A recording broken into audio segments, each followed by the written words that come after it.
بسم الله الرحمن الرحيم. في خوف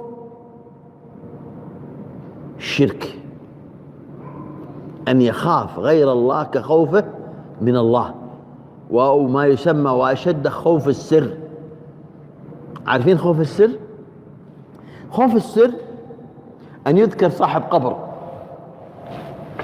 أو ساحر أو مشعوذ، فإذا ذكر قال أحد الحاضرين اسكت لا يصيبنا منه ضرر.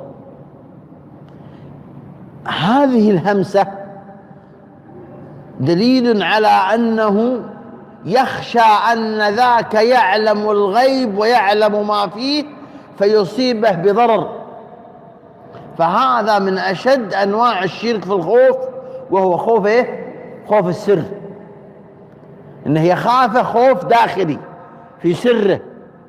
هذا من أعظم الشرك، أن يخاف غير الله خوف السر بدعوى أنه يسره أو يضره. انتبهتم؟